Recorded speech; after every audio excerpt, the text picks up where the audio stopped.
કે જો કેસ પાછા ખેંચે સરકાર તો કેસ કર્યા શું કામ? જો આ રીતે સરકાર માફ કરતી હોય તો હાઈકોર્ટ નીચેની કોર્ટોનું કોઈ મહત્વ જ નથી. કે જ્યારે પાટીદાર આંદોલનના સમાજના શ્રેષ્ઠીઓ વચ્ચે સમાધાન કરવામાં આવ્યું અને લોકો સાથે અને સરકાર સાથે બેસીને જ્યારે આગેવાનો એક ડિસ્કસ ઉપર આવ્યા.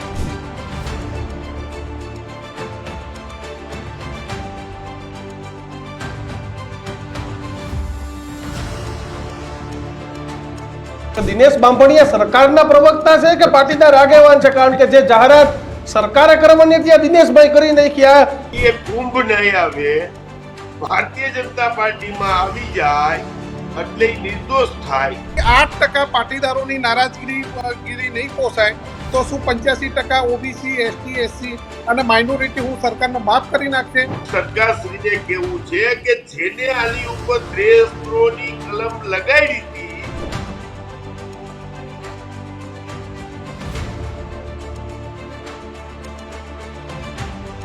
આ 14 કેસો એવા કેસ છે કે જે સમાધાન વખતે નહીં ખેંચવાની બાબતમાં મુકાયેલા લિસ્ટ અને ગુજરાતની જનતાનો અમે અનાદર કર્યો છે, અમે કાયદાનો ભંગ કર્યો છે.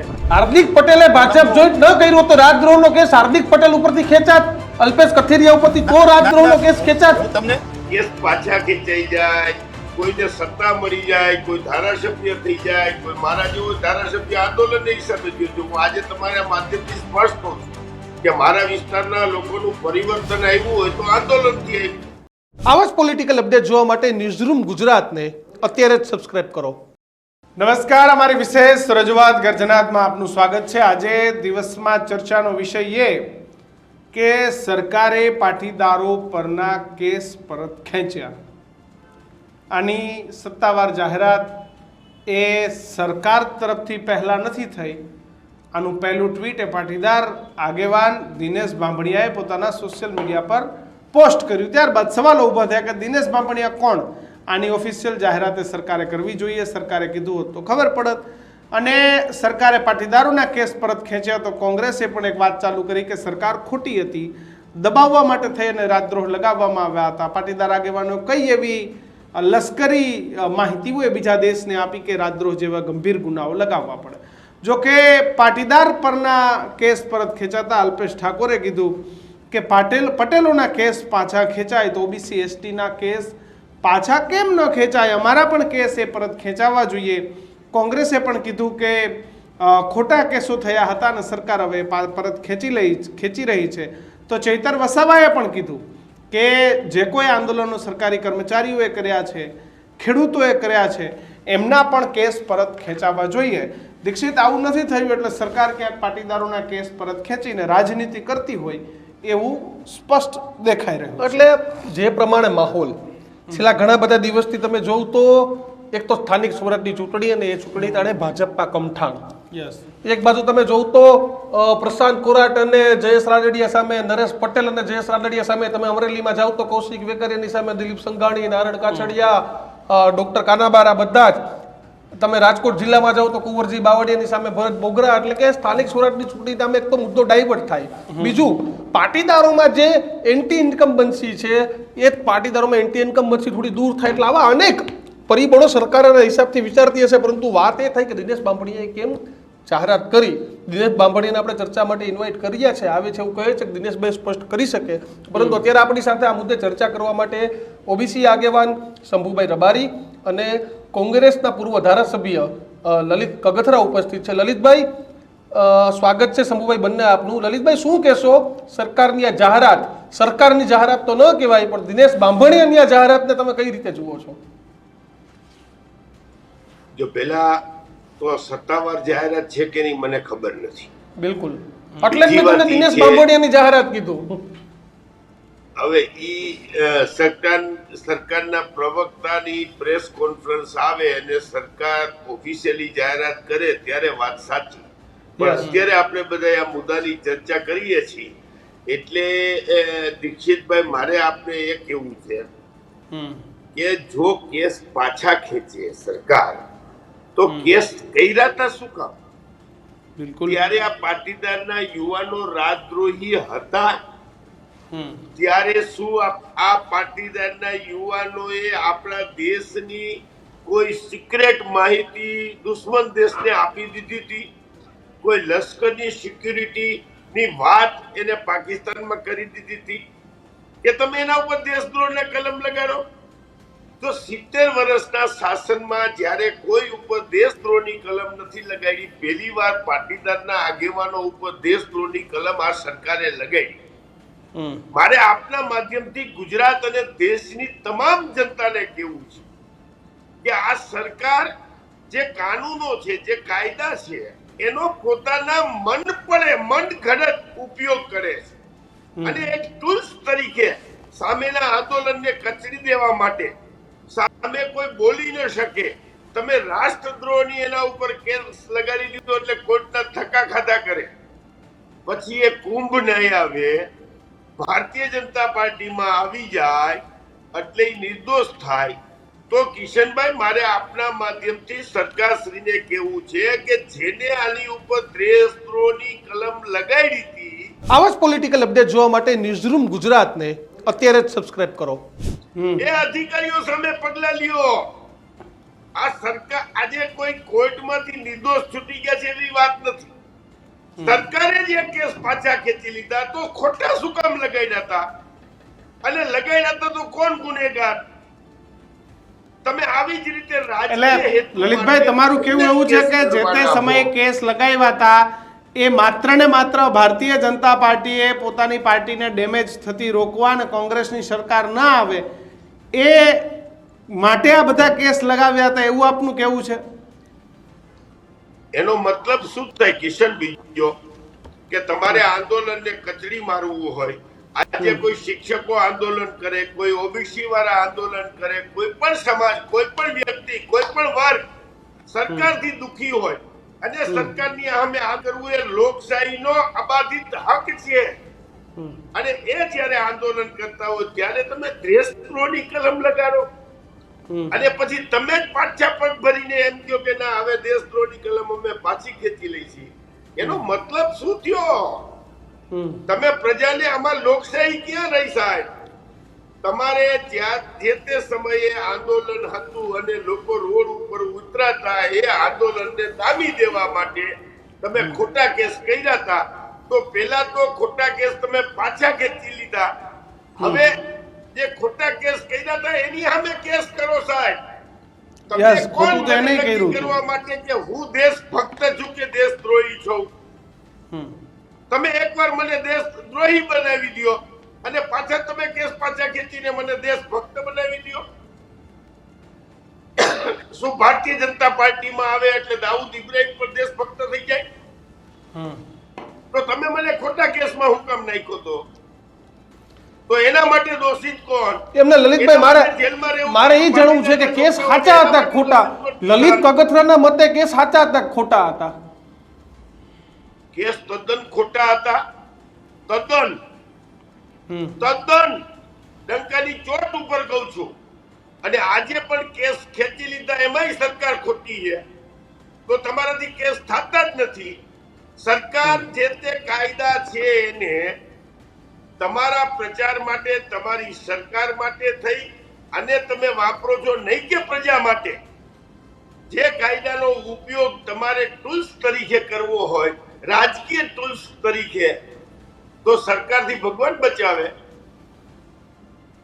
જી શંભુભાઈ, પાટીદારોના કેસ ખેંચાઈ ગયા, તમે માંગ કરી રહ્યા છો, તમારા સુપ્રીમો અલ્પેશ ઠાકોરે કીધું કે અમારા પણ કેસ પરત ખેંચો. પટેલોના ખેંચાઈ જાય તો તમારું પણ એ સમયે આંદોલન હતું, તમે રજૂઆત નથી કરતા સરકારને કે તમારા કેસ પણ પરત ખેંચવામાં આવે? કિશનભાઈ, હું આપના ન્યૂઝના માધ્યમથી એ જણાવું કે એક શિક્ષણ શું કરી શકે.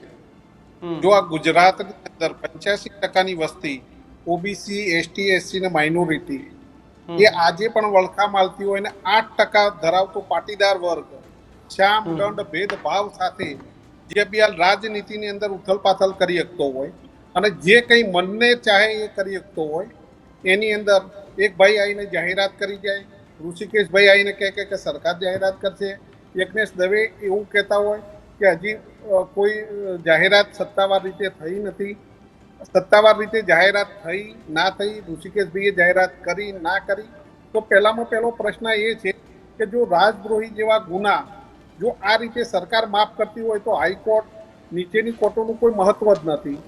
આ હક ખાલી ને ખાલી કોર્ટનો છે. જો સરકાર એની અંદર ફરિયાદી હોય ને સમાધાન કરતી હોય તો કોર્ટે સરકાર પાસે જે ફરિયાદી છે એના વિરુદ્ધમાં પણ ચાલવો જોઈએ. જો આ રીતે સરકાર સમાધાન કરી લેશે તો કોર્ટ કચેરીનું મહત્વ શું રહેશે? પણ નારાજ શંભુભાઈ, સરકારને થોડી પાટીદારોની નારાજગી પોહાય. કેસ ન ખેલે સરકારને થોડી નારાજગી પોહાવાની છે. પાર્ટી 8% પાટીદારોની નારાજગીરી નહીં પોસાય તો શું 85% ઓબીસી, એસટી, એસસી અને માઇનોરિટી હું સરકારને માફ કરી નાખશે? ઠીક છે, અમારી જોડે શિક્ષણ ઓછું છે એનો મતલબ એ કે સરકાર આ કાયમી માટે લાભ લઈ શકશે? એવું નહીં ચાલી શકે કિશનભાઈ. ધર્મના નામે તમે ગરીબીના નામે આ 85% લોકોને ક્યાં સુધી તમે છેતરે જશો? જો તમે 8%ને જો આટલું પેલું એ કરતા હો ને સાવરતા હો તો આ 85% છે.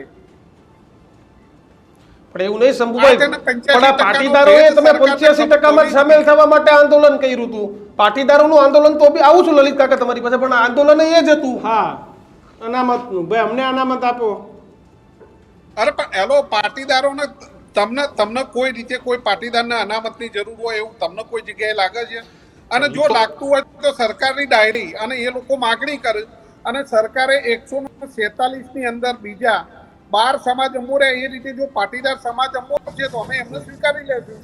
અમે હસતા હસતા જો 12 સમાજને સ્વીકાર્યા છે પાટીદારને સ્વીકારી લેશું.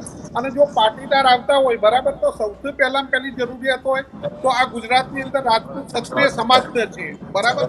એ રાજપૂત ક્ષત્રિય સમાજને આપો ને ઓબીસી નું, કારણ કે રાજપૂત જે ક્ષત્રિય સમાજ છે બરાબર, એની અંદર ઉદ્યોગપતિ કેટલા, એની અંદર શું અભિયાન રાજપૂતો જે ગામડે ખેતી જ કરે છે અને એમના ઘરનું હારીકુડી ગુજરાન બી નથી થતું.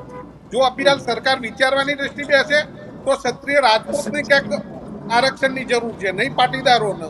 અને જો સરકાર પાટીદારોને આપશે આરક્ષણ તો અમે હસતા મોઢા એમને સ્વીકારી જ લેશું. આ 10% આપ્યું બરાબર, એ એમના વટ ઉપર આપ્યું તો અમે ના સ્વીકાર્યું, કારણ કે ભાઈ અભિયાન સત્તામાં એ છે, કારણ કે એમને ચલાવવું છે તો અમે ચલવી લીધું કે નથી, અમે સ્વીકાર્યું જ છે ને.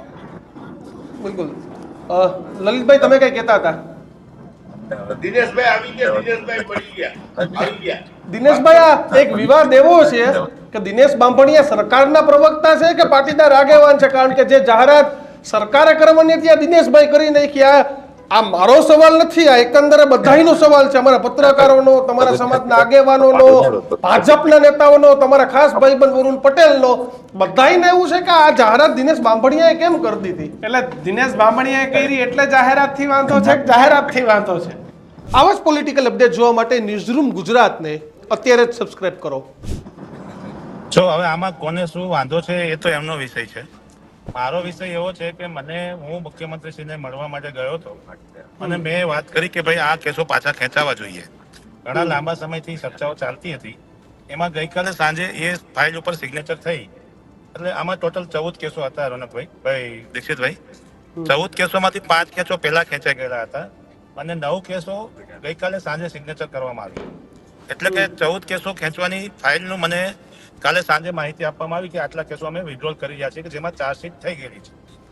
હવે મને મારા કેસો પાછા ખેંચાય, મારા સમાજના યુવાનો મને ફોન કરતા હોય, મને સવારથી સાંજ સુધી એની ઉઘરાણી થતી હોય, બંને સામાજિક સંસ્થાઓ પણ આ બાબતે ફોલોઅપ લેતી હોય, તો મારી જવાબદારી હતી કે મારે લોકોને જાણ કરવી પડે કે ભાઈ આ કેસો ખેંચાઈ ગયા છે.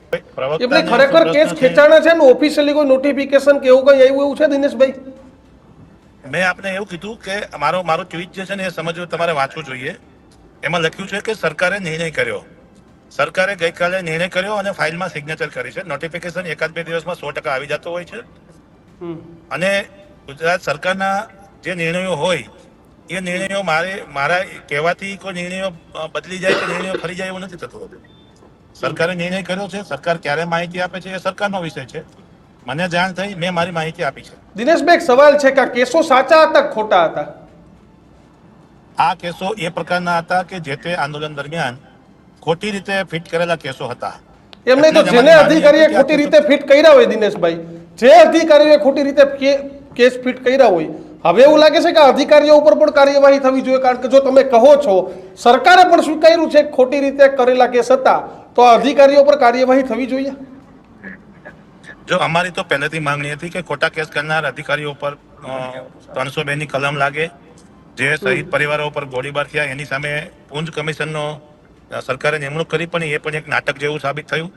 અને આજે પણ હું એક વાતમાં બહુ સંપૂર્ણપણે માહિતી માનું છું કે સરકારે આ કેસો સંપૂર્ણપણે ગુજરાતના દરેક યુવાનો પર ખોટી રીતે કર્યા હતા.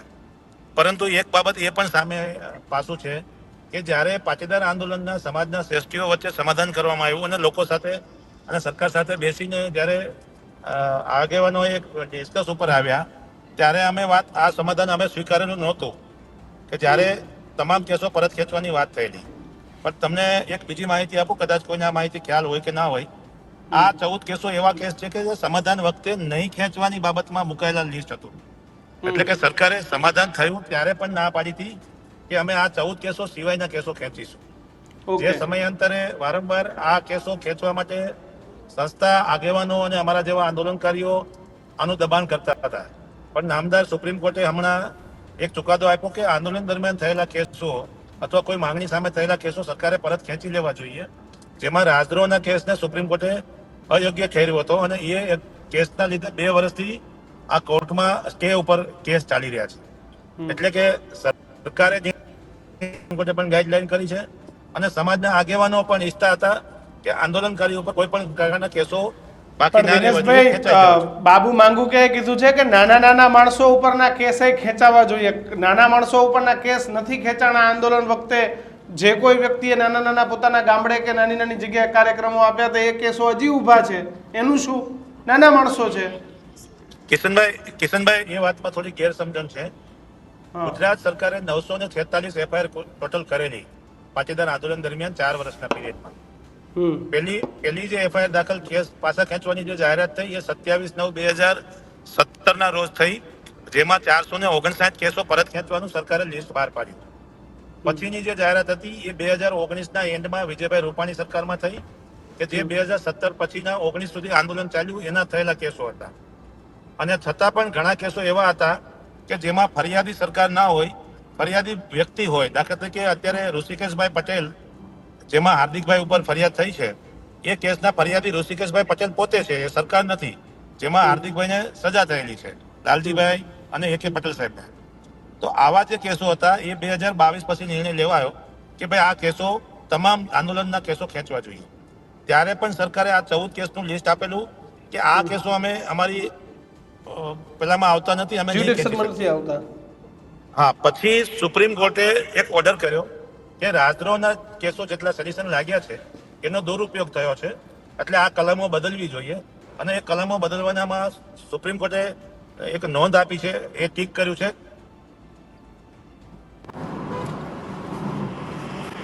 એ કેસોને સ્ટે કરવામાં આવે, એટલે એને આગળ ચલાવવામાં ન આવે. એટલે 2 વર્ષથી અમારી સામેની જે કાર્યવાહી છે એ ઓનલી ફોર સ્ટે ઉપર આધારિત છે. એટલે અમારી સામે 2 વર્ષથી કોર્ટમાં અમારે હાજર થવાનું થતું નથી. લલિતભાઈ, દિનેશભાઈએ સરકાર વતી ઘણું બધું કહી દીધું. હવે તમે કઈ કહેતા હતા, શું મુદ્દો કદાચ મારા મગજમાં તમારા મગજમાં જે હતી જાહેરાત કેમ નથી તેની ક્લિયરિટી દિનેશભાઈ કરી, જો આપણે ગળે ઉતરે તો એમાં મારે કઈ બીજું કહેવાનું નથી. પણ મારે સરકારશ્રીને કહેવાનું છે કે તમે ખોટી રીતે કેસ શું કામ કર્યા હતા. નંબર 1, જો તમે કેસ ખોટા કર્યા હતા તો જે તે સમયના તમામ અધિકારીઓ સામે કાર્યવાહી કરો. કા સરકાર જાહેરમાં માફી પત્ર લખે કે સમગ્ર સમાજની અમે ભૂલ કરી છે અને ગુજરાતની જનતાનો અમે અનાદર કર્યો છે, અમે કાયદાનો ભંગ કર્યો છે, અમે ખોટી રીતે દેશદ્રોહના કેસ લગાડ્યા હતા, તે અમે જાહેરમાં સ્વીકારી છીએ. હવે પછી આવા કેસ કોઈ ઉપર લગાડશું નહીં, એટલે અમે પાછા ખેંચી લીધા છે. આ સરકાર જાહેરાત કરે અને પ્રજાની માફી માંગે. તમે કેસ કોઈ પણ કાયદો તમે દિનેશભાઈને કહી દો કરાવી શકશે. જો 14 કેસ ખેંચાવી શકતા હોય તો આ એ દિનેશભાઈ કરાવી શકશે. જો કિશન, મારે દિનેશભાઈને કઈ કહેવાનું નથી, દિનેશભાઈની શક્તિ વિશે મારે કઈ કહેવાનું નથી. મારે જે કહેવાનું છે એ શંભુભાઈની વાત કરું છું. શંભુભાઈની Yes. શંભુભાઈ આપે કીધું કે 8% પાટીદાર છે ને પાટીદારો એના કેસ ખેંચાવી લે છે તો 85% એ શું કરવાનું? આ બધું આપણો નિયમ છે શંભુભાઈ. આ સરકાર કોઈની નથી. આ સરકાર પાટીદારને લૂંટ નાખી દીધા છે. આ સરકાર કોઈ ક્ષત્રિય સમાજની નથી. આ સરકાર માત્ર 2 જણાની સરકાર છે અને અત્યારે જે કઈ પ્રતિનિધિઓ છે એ માત્ર કયાગ્રા છે. એ કોઈ ધારાસભ્ય નથી. ઊંચી આંગળી કરવા વાળા છે. એમાં કોઈ સમાજનું આમાં હાલતું નથી. પાટીદાર સમાજ હોય, આહિર સમાજમાં જવાહરભાઈ ચાવડાની શું સ્થિતિ કરી? આ સૌરાષ્ટ્ર ને ગુજરાતની અંદર 15 ક્ષત્રિયના ધારાસભ્ય આવતા હતા, એ 2-3 રહેવા દીધા.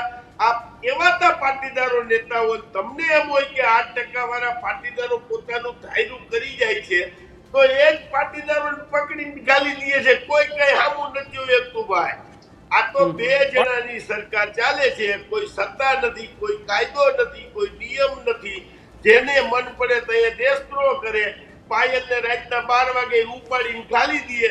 પછી મારા વડીલ મિત્ર દિનેશભાઈ એનું સમર્થન કરાવવા જાય. આ સરકારની સ્થિતિ છે. એમાં આપણે બધા ગમે તે જસ લઈને ફરીએ, દિનેશભાઈ હોય કે લલિત કગતરા હોય કે ગાડા તને હું ગતિ કરું, માન મિથ્યા મનમાં કરું, એના જેવું છે.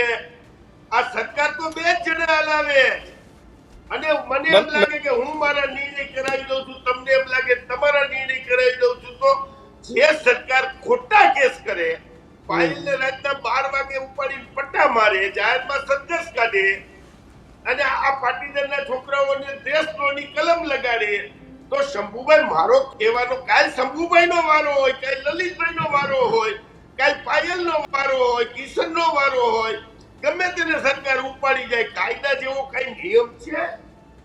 અને પણ લલિતભાઈ, પાસ ખેંચી લ્યો. એટલે મોટિવ તમારો કિશન બહુ સ્પષ્ટ છે કે રાજકીય હેતુ માટે આ ઘડેલા કાયદાનો તમે અમલ કરો છો.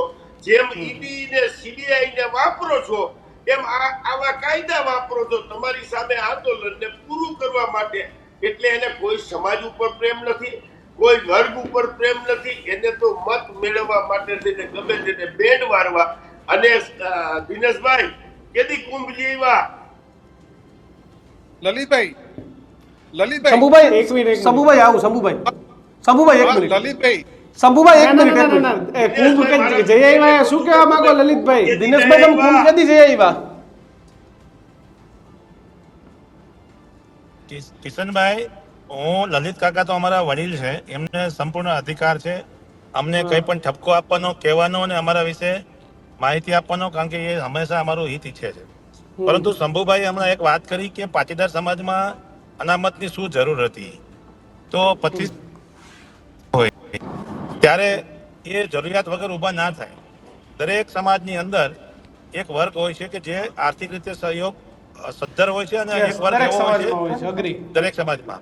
હું તમને કહું, 165 ધારાસભ્યો કે 164 ધારાસભ્યો જે ભાજપના છે એમાંથી 74 ધારાસભ્યો ઓપન કેટેગરીના છે, બાકીના એસટી એસસી ઓબીસીના ધારાસભ્યો છે. એ ધારાસભ્યોની જે તમે મિલકતનો રેશિયો તમે જોશો તો તમને ખબર પડશે કે દાખલા તરીકે જેઠાભાઈ ભરવાડ, ભાઈ છોટુભાઈ વસાવા, આવા સહિતના જે ધારાસભ્યો, જે લોકો અત્યારે રાજનીતિમાં છે અથવા હતા, એ લોકોની તમે આર્થિક સ્થિતિ તમે તપાસો તો તમે પણ કહેશો કે આ લોકોને અનામતની જરૂરિયાત શું હોઈ શકે. પણ અનામત એવી રીતે નથી આપી શકાતું. બીજું કે પાટીદાર સમાજને જે અનામત આપવામાં આવ્યું છે એમાં આર્થિક રીતે નબળા વર્ગનું સર્ટિફિકેટ લેવામાં આવે છે. એ લોકોને જ અનામત પાત્ર છે. મારા મિત્ર શંભુભાઈને કંઈ ઘટતું હોય તો સરકાર પાસે 100% માંગવું જોઈએ. હજુ પણ કહેવું જોઈએ કે ભાઈ અમે પણ એનું સમર્થન કરી માગીને તો 5 વર્ષથી માગે છે, પણ સરકાર આપવી તો જોઈએ ને. માગે તો એ છે કે આપો કે ઓબીસી ને, પણ આપતી નથી. એ તો એસટી એસસી ઓબીસી ના આગેવાનોની નબળાઈ છે. આ સ્થાનિક સ્વરાજની ચૂંટણીઓમાં ઓબીસી અનામતની માંગ લાંબા સમયથી ચાલે છે. ક્યાં આપી સરકારે ઓબીસી કમિશન? જે સરકારની માત્રા હતી સરકારે આપી દીધી, અમને તો કાંઈ ન આપ્યું. અરે ભાઈ વાત કરે છે 85% વસ્તીની. શંભુભાઈ, આપણે દિનેશભાઈ શંભુભાઈ સાંભળી લઈએ. શંભુભાઈ કઈ કહેતા હતા, બોલો શંભુભાઈ. ઓપન કેટેગરીમાંથી એને- આવે છે. આવા જ પોલિટિકલ અપડેટ જોવા માટે ન્યૂઝરૂમ ગુજરાતને અત્યારે જ સબસ્ક્રાઇબ કરો. હું તમને કહી દઉં, તમે પ્રેમથી ઓબીસી એસટી ના ધારાસભ્યોનું લિસ્ટ બનાવી શકો છો કે કોણ ગરીબમાંથી કરોડપતિ બન્યો, બરાબર? અને હું તમારા હું નથી બનાવતો, ચૂંટણી પંચ બનાવે છે શંભુભાઈ. હું નથી બનાવતો, ચૂંટણી પંચ બનાવે છે, હું નથી બનાવતો શંભુભાઈ. એ ત્યાં ચૂંટણી પંચમાં એને જ આર્થિક સ્થિતિ જાહેર કરવી પડે છે. અને આર્થિક સ્થિતિ પણ આર્થિક હું સ્થિતિ એને તમને જાહેર કરવી પડે છે, એમાં હું નથી કંઈક બનાવી શકતો. અરે યાર, હું ભાઈ મારા એ જ કહું છું કે આની આ જ વસ્તુ, કારણ કે સગી આંખે જોયું વાવની ઇલેક્શનની અંદર, બરાબર? પાર્ટીના લોકો પાર્ટી વિરુદ્ધમાં કામ કરતા હતા તો એમને પેલું એ મળે, કારણ કે પાટીદાર હતા. કારણ કે પાટીદાર ના હોત તો પણ એ કારણ તો કે એનો અભિયાન પાર્ટીનો અમને વિષય છે ને સરકારે- શંભુભાઈ, એમાં હું ને તમે શું કરી શકીએ? હું તમને એ કહેવા માંગુ છું કે બીજી એક વાત સમજવા જેવી બાબત છે. વાલાની નીતિ પણ છે. શંભુભાઈ આ મુદ્દો બીજો છે. આવું તમારે તમે એક લલિતભાઈનો જવાબ આપી દો ને દિનેશભાઈ, પછી હું લલિતભાઈ પાસે જાઉં. તમે કઈ કુંભમાં સ્નાન કરી આવ્યા કે નહીં? કુંભસ્થાન શંભુભાઈ, એક મિનિટ. દિનેશભાઈ લલિતભાઈ જવાબ આપી દો, પછી આપણે લલિતભાઈ પાસે જાય. લલિતભાઈ દિગ્ગજ પત્રકાર હોય ને એવો સવાલ પૂછ્યો, કુંભમાં સ્નાન કરીએ એવા કે નહીં? એટલે મને થોડીક વાર તમરી લાગી ગઈ કે કુંભનું કેમ પૂછતા. મને પૂછ્યું એવું? હા, તમને પૂછ્યું. પૂછ્યું લલિત કાકાએ. ના કાકા, આપણે કુંભમાં ક્યાં જવું પડે એમ છે? અહીંયા જ પાપ ભરીને પછી હજી ભેગા તો થવા દો. બોલો લલિતભાઈ, ગયા નથી કુંભમાં? હજી હા, નથી બોલો. આવ્યા. હું ને લલિત કાકા શંભુભાઈ, એક કુંભના મિનિટ, મેળામાં તો શંભુભાઈ. લલિત કાકા લઈ જાય ત્યારે હું એની સાથે જ આવવાનો છું. હા. શંભુભાઈ અને દિનેશભાઈ, ભારતીય જનતા પાર્ટી આ જ ઈચ્છે છે જે તમે ચર્ચા કરો છો ઈ જ. એને તો વર્ગ વિગ્રહ કરાવવો જ. તમને પાટીદાર બિલકુલ સાચી વાત. વર્સિસ ઓબીસી ને ભેગા કરીને સામે લડાવવા જ. જે અત્યારે તમે ડિબેટ કરી રહ્યા છો તો એનો ગોલ સિદ્ધ થાય. એ બેદી પાટીદારનું કામ કરશે, 10 દિવસ ઈ ઓબીસી નું કરશે, ઈ કોઈનો નથી.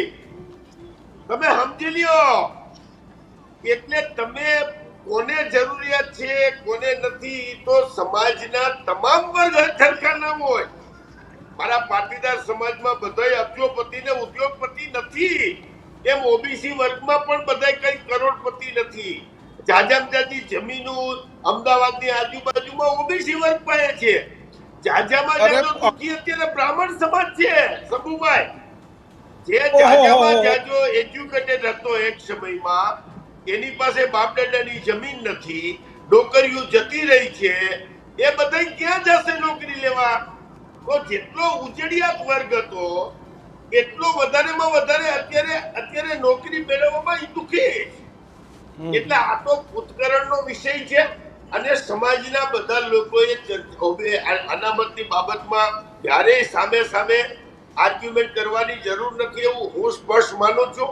જે સરકારને જે રજૂઆત કરીને આ સરકારમાં તો એવું છે શંભુભાઈ કે પહોંચે ઈ ટોચે. કાંઈ નીતિ નિયમો નથી. આને તો મન પડે એવા કાયદાનો અમલ કરાવવો છે, ગમે ત્યારે ગમે તે કેસ નાખવા છે અને પછી પાછા ખેંચી લેવા છે. આને કઈ મોરલ છે, આને કઈ એથિક્સ છે? તો શરમ આવે. આપણે બોલ્યા પાછું લઈ લે તો આપણે શરમ આવે કે હું આમ બોલ્યો તો હવે કેમ ન આમ બોલું. એટલે આ તો સરકાર કેસ કરીને ટેસ્ટથી પાછા લઈ લે, એને કઈ શરમ નથી. જી શંભુભાઈ. પણ જે હાર્દિકભાઈ ઉપર કેસ કર્યો એ ઋષિકેશભાઈ પટેલે કર્યો. જો ઋષિકેશભાઈ પટેલ કેસ પાછો ખેંચે તો સૌથી પહેલું એમને રાજીનામું મૂકવું પડે અને સરકારે એમના વિરુદ્ધમાં ગુનો દાખલ કરવો જોઈએ કે તમે આટલા મોટા માણસ ના ભાઈ, ઋષિકેશ પટેલની ઓફિસમાં તોડફોડ તો થઈ જ ને ભાઈ. કેમ ઋષિકેશભાઈની ઓફિસમાં તોડફોડ નથી થઈ શંભુભાઈ? ખુલ્લેઆમ તોડફોડ થઈ હતી. તમે તોડફોડ થઈ, બરાબર? એ કામકાજ કેવું, કયા પ્રકારનું થયું કહેવાય? ભારતીય જનતા પાર્ટીમાં એ તાકાત છે કે ગેંગસ્ટર હોય કે ગમે એવા ગુંડાઓ હોય, એનું વોશિંગ મશીન છે એની પાસે, એ ધોઈ નાખે. અને બહુ એમાં તમે નીકળી ગયા. હું ક્યાં ભારતીય જનતા પાર્ટીમાં ગયો છું? અરે આમ નીકળ્યા ખરા, એમાં થઈ પાસ થયા ખરા. ના આપણે એ વોશિંગ મશીન ની જરૂર જ નથી. હા, હમણાં એ જ કહેતા હતા કે કુંભ સ્નાન કર્યા એ મશીન જ બતાવતા હતા. ના આપણે કુંભના સ્નાનમાં જતા નથી ને આપણે આપણે એ મશીનમાં જવા માંગતા જ નથી શંભુભાઈ. બરાબર. અરે મશીનમાં ભાઈ બોલલા પાટીદાર ચાલો. આંદોલનમાં ભાઈ, મોટાભાગના આપણે- લોકોએ રાજકીય પાર્ટીઓ જોઈન્ટ કિશન કરી. પાટીદાર આંદોલન મૂકી દે 3 આંદોલન થયા તો બધે ત્રણ આંદોલન ક્યાં શંભુભાઈ 2017 માં ત્રણેય આંદોલનના નેતાઓ અત્યારે સરકારોમાં છે નથી ખાલી ત્રણેય ધારાસભ્યો છે દિનેશ બાંભણિયા જેવા છે કે જેને આંદોલન નથી દિનેશ કર્યું. બાંભણિયા અરે, તો કોઈ રાજકીય પાર્ટીમાં નથી જોડાયા પણ તોય એને કોંગ્રેસ લાગે ભાજપ લાગે આપ લાગે ને સમાજવાદી લાગે. બોલો લલિતભાઈ. લલિત કાકા કિશન, દીક્ષિતભાઈ, મારે દિનેશભાઈ મારા ભત્રીજા જ છે ને મારે બહુ પ્રેમથી ને સહજ ભાવે પૂછવું છે કે આ જે પાટીદારના આંદોલન વખતના કાર્યકર્તાઓ હતા, હું કોઈના નામમાં નહીં પડું દિનેશભાઈ, પણ એક્સ વાય જે તમને ખબર છે ને હું જેના બધા કાર્યકરો એ આજે ભાજપમાં ન ગયા હોત તો આ કેસ પાછા ખેંચાત? ના ખેંચા. લલિત કાકા, જો મારી વાત સાંભળો. હાર્દિકભાઈ કે અલ્પેશભાઈ કે 2-5 લોકો આંદોલન નહોતા કરતા. આંદોલન સમગ્ર સમાજનું હતું, ભલે એ મુખ્ય લીડિંગમાં હતા. પરંતુ જો આ કેસો ખેંચવા પાછળનું કારણ સામાજિક સંસ્થાઓ અને આંદોલનકારીઓની લડાઈ અને સમાજનો રોષ મહત્વનો છે. બીજી બાબત એ છે કાકા કે 100% તમે કીધું એમ કે ભારતીય જનતા પાર્ટીમાં હાર્દિકભાઈ જોડાઈ ગયા છે એટલે કદાચ પાર્ટીને પોતાની જ માથે આવે એટલે આ કેસો ખેંચાયા હોય. પરંતુ એક વાત બહુ સ્પષ્ટ છે લલિત કાકા કે પણ એમ નહીં દિનેશભાઈ, હાર્દિક પટેલે ભાજપ જોઈન્ટ ન કર્યું હોત, હાર્દિક પટેલે ભાજપ જોઈન્ટ ન કર્યું હોત તો રાજદ્રોહનો કેસ હાર્દિક પટેલ ઉપરથી ખેંચાત, અલ્પેશ કથિરિયા ઉપરથી તો રાજદ્રોહનો કેસ ખેંચાત. હું તમને દીક્ષિતભાઈ, મારું એ જ કહેવું છે કે પાટીદાર આંદોલનના કેસો પરત ખેંચાઈ જાય તો ભલે, કદાચ અમને કોઈ પણ વસ્તુ મળી જાય તો ભલે. અમે એવા યુવાનો છીએ કે અમે આ સરકારની લાઠીઓ ખાધી છે જે અમે ક્યારે અમારા 14 યુવાનો શહીદ થયા છે. એટલે આ સરકારે અમારી પર જે અત્યાચાર કર્યો છે એ કોઈ પણ કેસના મલમથી ભૂસાય એવો નથી. પછી કોઈને કદાચ એ મલમ ભૂસાઈ જતો હોય, સમાન વાલું ના હોય તો એ એમનો વિષય છે. પછી એમાં હાર્દિકભાઈ હોય, અન્ય કોઈ પણ નેતાઓ હોય, આ સરકારે અમારી ઉપર ખૂબ જ દમન કર્યું છે. એ સત્ય સનાતન છે. લલિતભાઈ પણ ફાઇનલ કોમેન્ટ. બોલો. દિનેશભાઈનો જવાબ તમારે કઈને જવાબ દેવો હોય. દિનેશભાઈની વાત સાચી છે, દમન તો અસહ્ય હતું, પણ મારે એટલું કહેવાનું છે કે આમાંથી કેસ પાછા ખેંચાઈ જાય, કોઈને સત્તા મળી જાય, કોઈ ધારાસભ્ય થઈ જાય, કોઈ મારા જેવો ધારાસભ્ય આંદોલનના હિસાબે થયો છે. હું આજે તમારા માધ્યમથી સ્પષ્ટ કહું છું કે મારા વિસ્તારના લોકોનું પરિવર્તન આવ્યું હોય તો આંદોલનથી આવ્યું એટલે હું જીતો, આ વખતે હારી ગયો. આ બહુ સ્પષ્ટ વાત છે, ક્લિયર કટ વાત છે. તો મારા જેવા ધારાસભ્ય થયા, લલિત વસોયા ધારાસભ્ય થયા, ઘણા બધા ધારાસભ્ય થયા, પણ જેને 14 દીકરા પોતાના ઘરમાંથી ગુમાવ્યા છે એને શું પાછું મળવાનું છે મારા ભાઈ? એને તો આખી જિંદગી રોવાનું છે એના દીકરાઓને યાદ કરીને. બહુ સાચું. આજે આપણે કેસ પાછા ખેંચીને આપણે હર્ષ અનુભવીએ, લાગણી અનુભવીએ કે સરકારની વાહ કરીએ. આ 14 જણાને ગોળીએ દીધી તેથી આ જ સરકાર હતી જે સરકારની સામે તમે આંદોલન કરતા હતા, જે સરકાર સામે આંદોલન કરવા માટે સમગ્ર સમાજને તમે ભેગો કર્યો હતો, અને 14 દીકરા હોમાઈ ગયા. અને આજે પછી આપણે એ સરકારના ગુણગાન ગાઈએ તો મને દિનેશભાઈ ક્યાંક એવું લાગે છે કે કા તેથી આપણે ખોટા હતા અને કા આજે ખોટા છે. તેથી આપણે સમાજને દોર્યો હતો કે આ સરકાર ચોરના પેટની અમને આ નામ જ નથી દેતી, બાઈને નીકળો. અને આજે આપણે આભાર માનીએ છીએ સરકારનો કે સરકારે અમારા કેસ ખેંચી લીધા. તો 14 દીકરા ગયા છે, સમાજના અત્યાચાર કર્યો છે, એ સમાજ કેમ ભૂલી શકશે? અને એ પરિવારની શું પરિસ્થિતિ દિનેશભાઈ? આજે જે મારા મિત્રો, જે વડીલો આજે જે આ ભારતીય જનતા પાર્ટી જોઈન્ટ કર્યું છે, તો તેથી આપણે આંદોલન કરતા હતા, તેથી આ સરકારને આપણે ગાયરું દેતા હતા. આને જ આપણે ઘણા બધા શબ્દો કહેતા હતા, મારે બોલવું નથી પણ એવા શબ્દોથી નવાજતા હતા.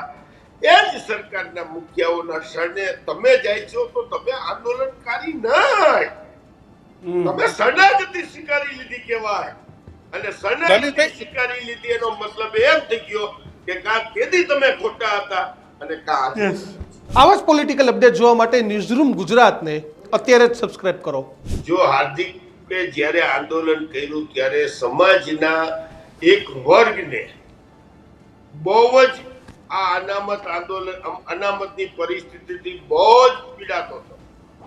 તો જ સમાજ આટલો નીકળી પડ્યો હોય. ભાઈ મારા કહેવાથી નીકળી પડતો હતો. કાયમ હું ભાજપ સામે આંદોલન કરવા બધાને બાયણે કાઢું, પણ નથી નીકળી પડ્યો. આખો સમાજ 5 લાખ કે 10 લાખ કે 15 લાખ લોકો રાતના 12 વાગે રાજકોટની યુનિવર્સિટી રોડ ઉપર કે 150 ફૂટ રિંગ રોડ ઉપર પગ મૂકવાની જગ્યાનો ઈ પબ્લિક નીકળી પડી હતી. એમાં સ્વીકારવું પડે, એમાં મારા બાપાથી પણ ના ન પડે.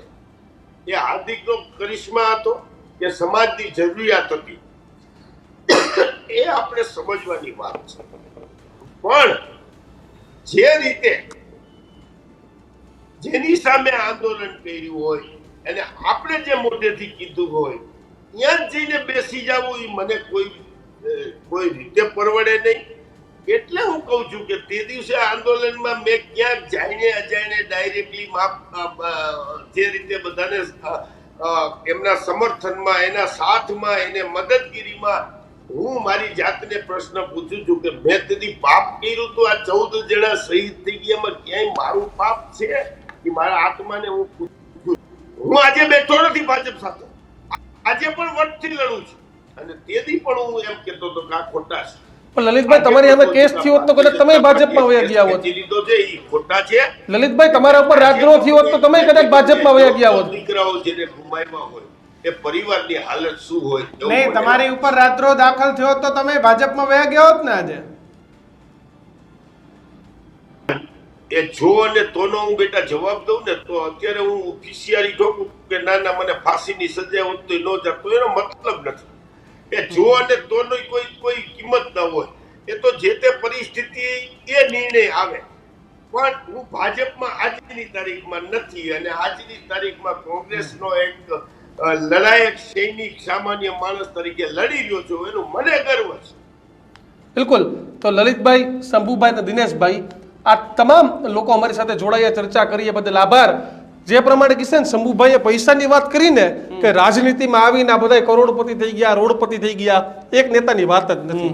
તમે પહેલી ચૂંટણી લડ્યા હતા ત્યારે તમારી પાસે કેટલા પૈસા હતા અને તમે પછી ચૂંટણી લડ્યા ત્યારે તમારી પાસે કેટલા પૈસા હતા. સામાન્ય ધારાસભ્યો બની જાય ને એની એ નહીં, એટલે શ્રી કૃષ્ણ દવેની એક પંક્તિઓ છે કે તમને જરૂર છે ટેકાની ભાઈ મારા અને અમને જરૂર છે કેસની, હાલો ને પથારી ફેરવીએ દેશની.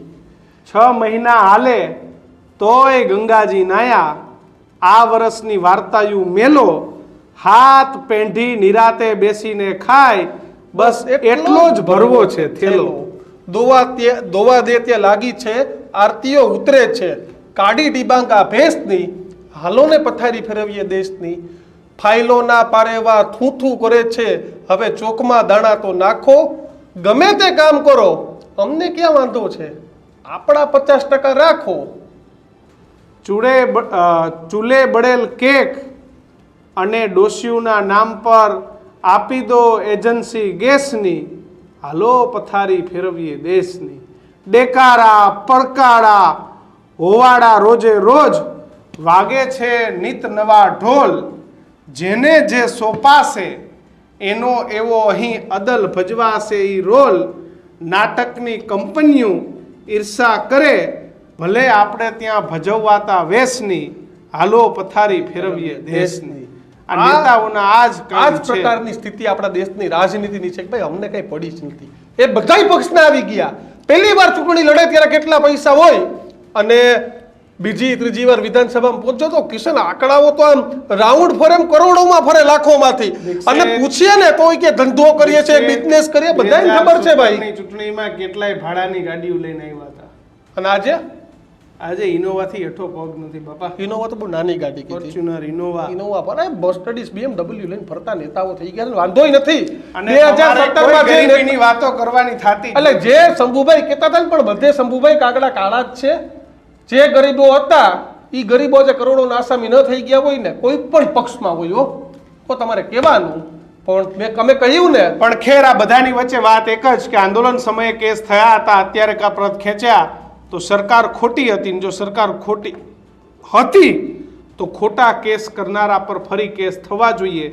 નહીતર આનો મતલબ એ થાય કે ભારતીય જનતા પાર્ટી એ સમયના નેતા, ગૃહમંત્રી, મુખ્યમંત્રી આ બધાએ ખોટી રીતે પાટીદાર સમાજના લોકો પર કેસ કર્યા હતા અને હવે એ કેસ પરત ખેંચવાના છે, કારણ કે હવે સમાધાન થઈ ગયું છે, એટલે લોકો ભાજપને ઓળખી ગયા છે. આવો મારો સ્પષ્ટ આક્ષેપ છે. બિલકુલ, તમારું શું માનવું છે તે કોમેન્ટ બોક્સમાં લખજો અને બધું આવા જ વિડીયો જોવા માટે જોતા રહો ન્યૂઝ રૂમ. નમસ્કાર.